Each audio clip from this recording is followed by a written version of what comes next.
Day2 or Breakfast for Nutrition, and we're just having our breakfast right now.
So after breakfast, we went to the other room to do some learning where the presenters are going to be showing their presentations.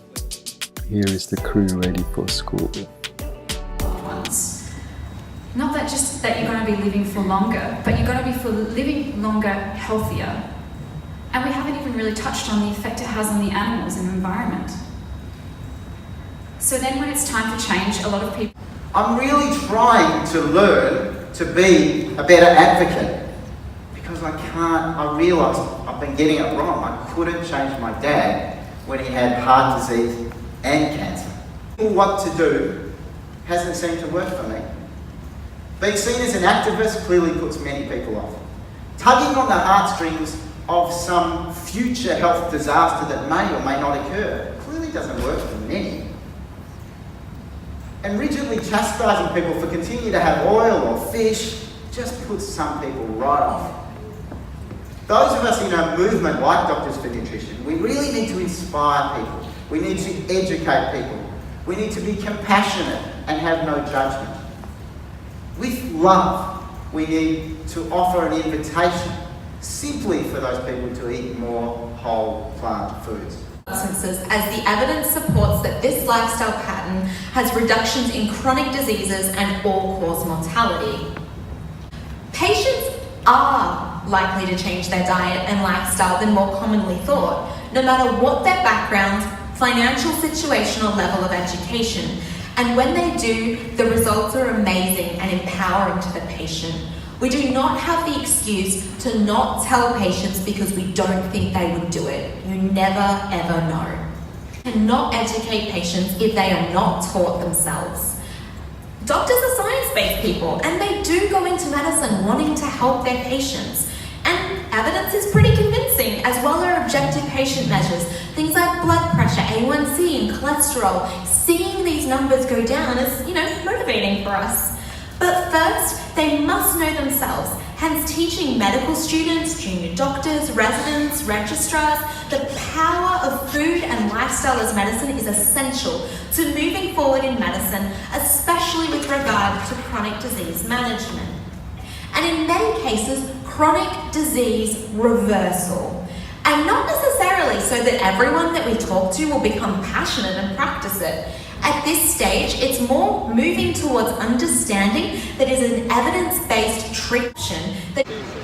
So just finished our first session and now we're going to have some morning tea.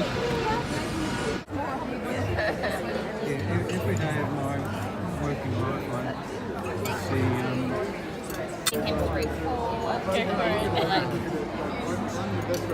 So it's all a bit of a nightmare, really, to be honest. use it. They sold some books from Dr. Neil Bernard, which was very useful. They sold t-shirts which had the Doctors for Nutrition logo. So what we're learning today is pretty much about whole plant-based diet, and right now we're just having lunch. Most of the food that they're serving is all whole plant-based diet, and it just teaches us on what whole plant-based diet can do to helping chronic diseases.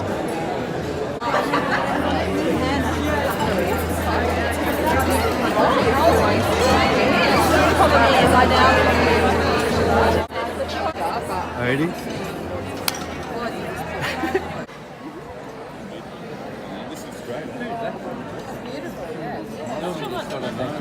Got diabetes from eating sugar or anything that turns to sugar, like rice or spaghetti or bread or pasta, all these kinds of things. Let's take a lesson from Japan. Sugar in your blood, glucose in your blood, is going into muscle cells. That's one of the favorite places for glucose to go. And they've got glucose, and getting it into the muscle cell is a good thing because it powers the muscles just like gasoline powers your car. So sugar's not bad, sugar's good, but it's no good if it's stuck out in the blood. It's great if you get it into the cell where it belongs. And to get it into the cell, you explain to the patient you need a key, and that key is called insulin. It's made in the pancreas, and it attaches to a lock, which is the insulin receptor. And if you have type 2 diabetes, you've got glucose trying to get in, you've got insulin, you've got that receptor. The attachment to the receptor is totally normal in virtually everybody with type 2 diabetes.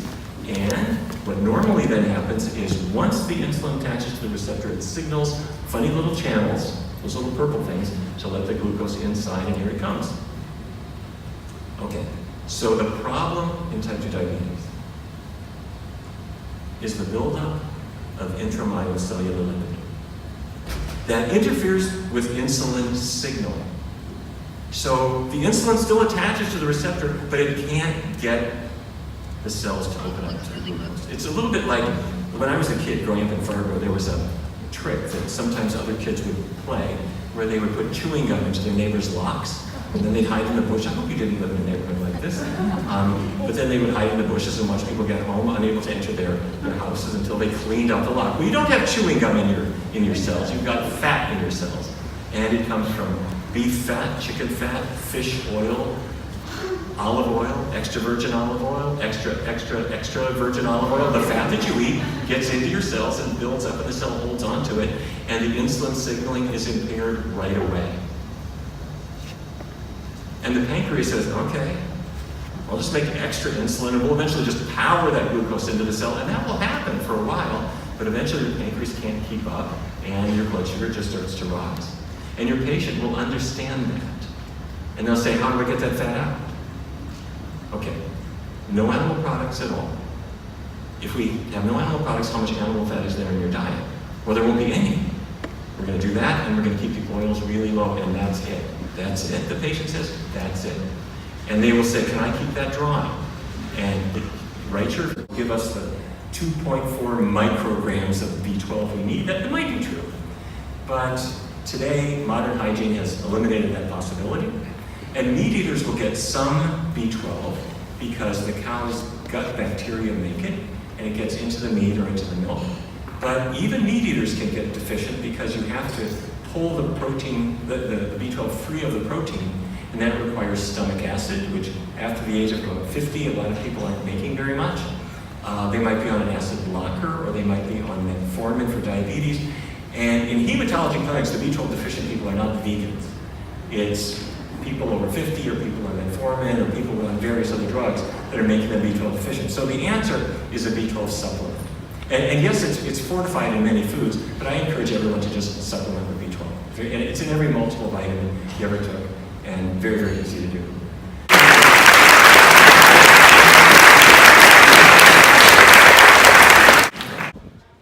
We walked outside to the pier to get some photos with all the people that attended the event.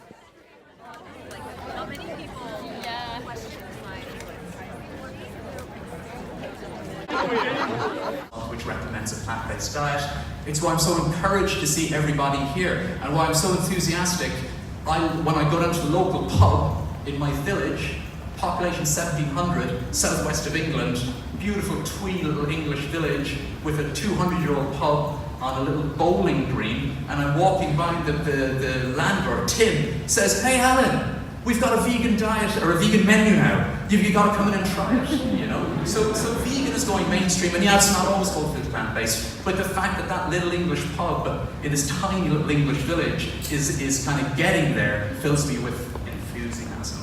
So if you want to share my enthusiasm and the enthusiasm of my colleagues, and if you're in the neighbourhood, please come to Plant-Based Doctor Ireland first meeting, Dublin, March 19th, 17th is St. Patrick's Day, so you can make a weekend out of it. Years ago, my brother was diagnosed with ulcerative colitis. And changing to a whole food plant-based diet helped him heal. Our mission is to try and educate as many people as we can about the benefits of whole food plant-based.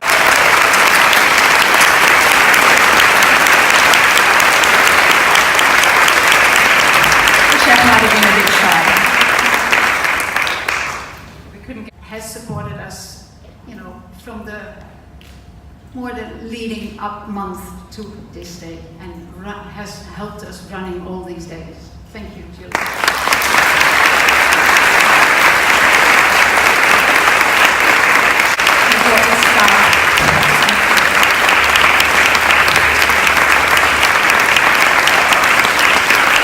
have also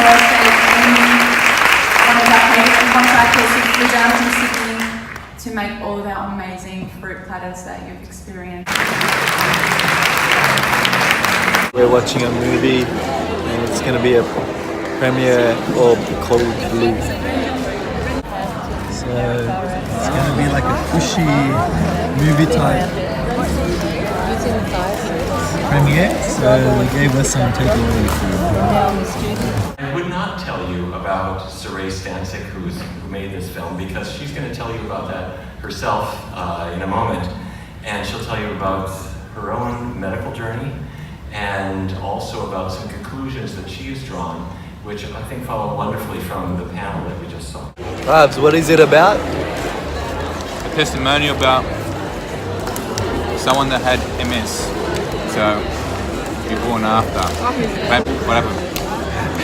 So you whole plant-based diet? Whole food plant-based diet. The person that had MS no longer has MS. We're going to watch this documentary. What's it called? Code Blue. Code Blue. That's it. They've been here trying. Come on. The problem in diabetes isn't that you're getting sugar in your body. You should be. The problem is it's not getting into the cells where it can do some work. And it's the fatty foods contributing fat to those cells. That's what's keeping the sugar out. Now, so many